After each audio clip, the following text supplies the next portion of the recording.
Celebrities in the basement, the place to be. Karen Wilder Martin on your TV. Politics, drama, music, sports, arts. Favorite celebs, climbing the charts. First-hand info on the live. Careers, next projects on the rise. Come visit Karen every week. Never know who's in the hot seat. Celebrities in the basement is the place to be. You got Karen Wilder Martin on your TV screen. Celebrities in the basement is the place to be. You got Karen Wilder Martin on your TV screen. Good evening, I'm Karen Wilder Martin. This ain't a bad place. One of my short bids here years ago. I had to be back too. Passing on some things. Wouldn't mind staying here. Don't get too comfortable. And keep your hands and your eyes to yourself. I hear you. Ain't nothing like a man having his own space, right? You damn right.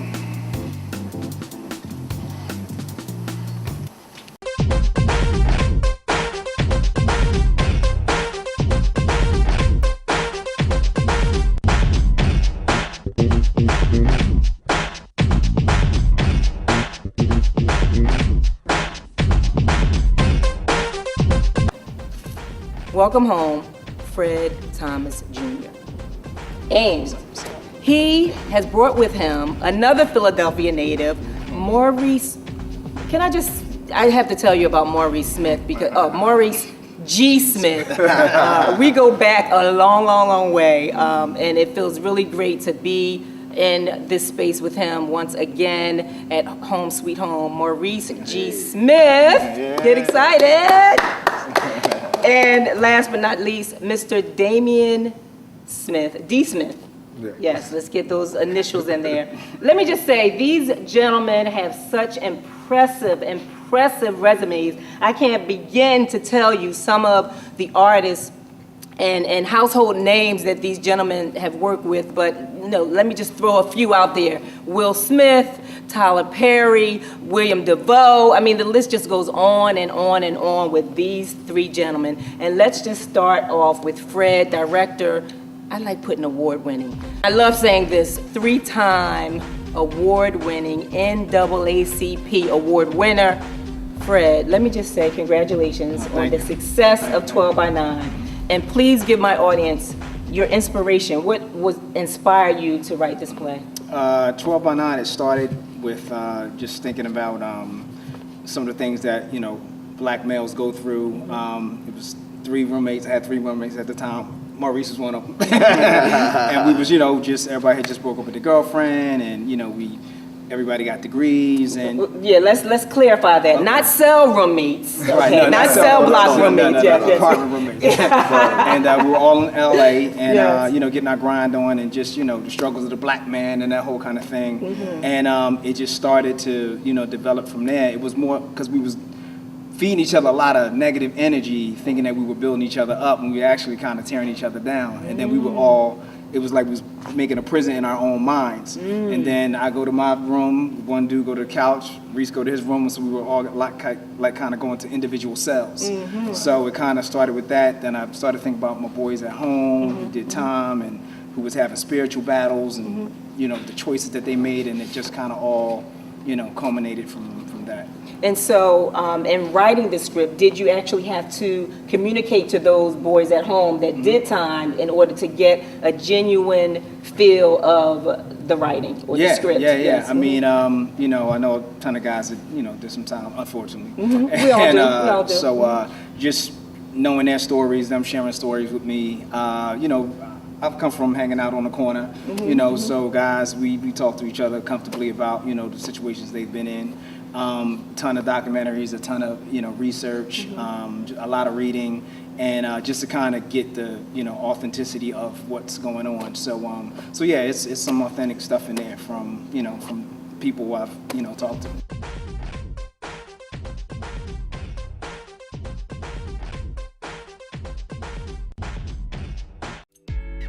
I'm Karen Martin. I'm John Martin. And we're executive producers of Celebrities in the Basement, and you're watching Philly Cam.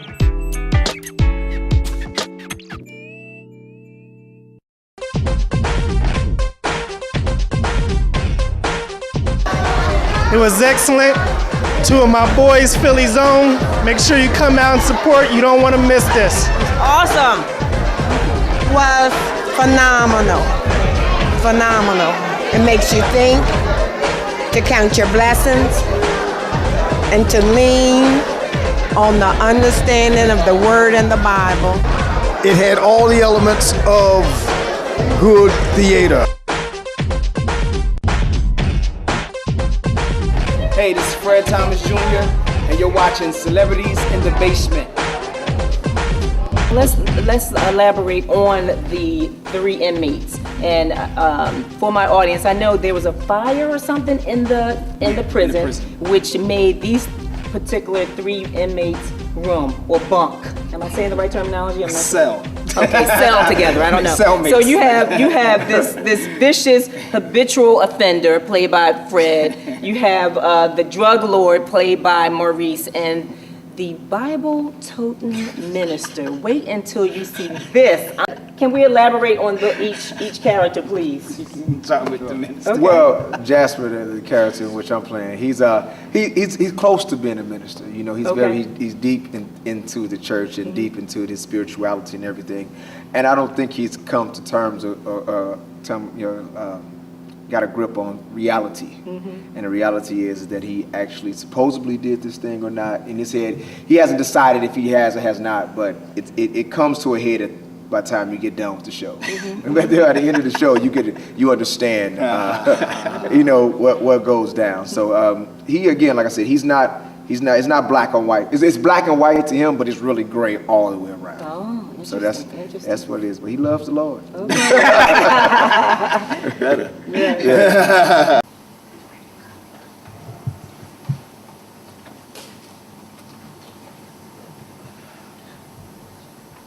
Wordsworth, Coleridge, Maya Angelou. Nice poetry selection. You right?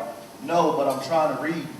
Look, I'm sorry. I just get overwhelmed when I see good literature, especially when it's not in a prison library.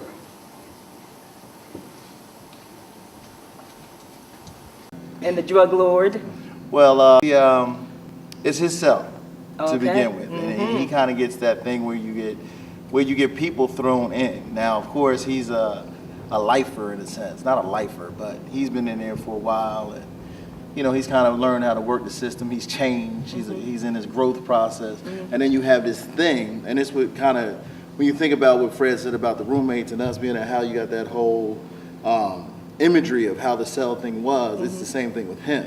How when people get thrown together and how it can disrupt your world, especially when you're on a path of trying to maintain. Because I mean, ultimately in jail, everybody's in there just trying to maintain.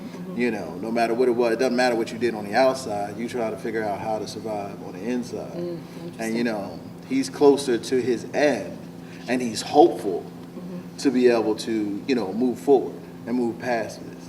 You know, he's a person that grows from a place of living with which a lot of brothers do, living day to day, to a person with hope, and a lot of that comes via love and all this other stuff. So I mean, he really transforms as an individual.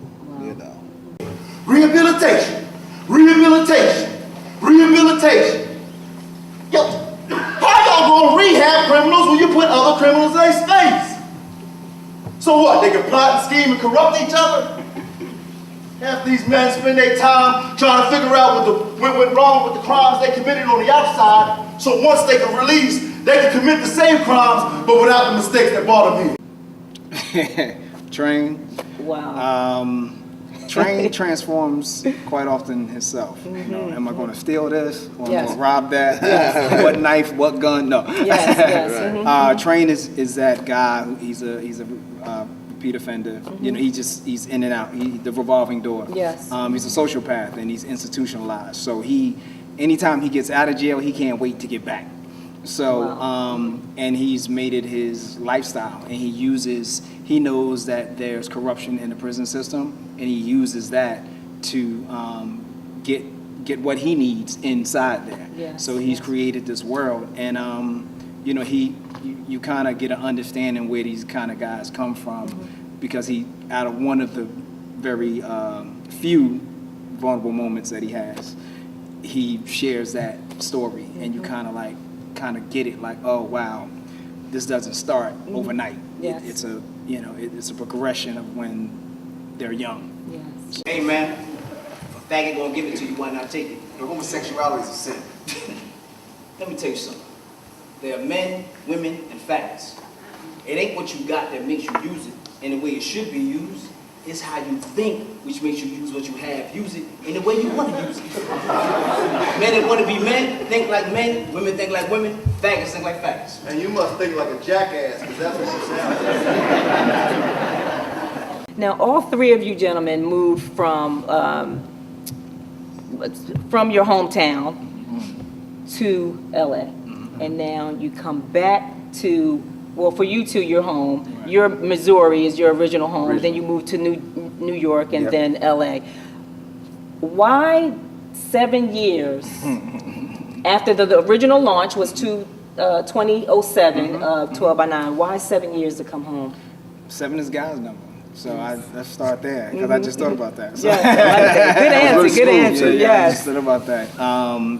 Timing, and it was just about timing and just putting the right pieces and the right people together, and that's honestly that's what it is. And I mean, the fact that we're in Freedom Theater is a big deal. I've never had the opportunity to perform here, but this gentleman did, so it's like, you know, a big homecoming for him. And our producer, Demerle Ojo, her father, you know, founded this place. So so really I got to say timing and just God's hands on it. Yes, yes. Now, how did the two of you go about researching your characters?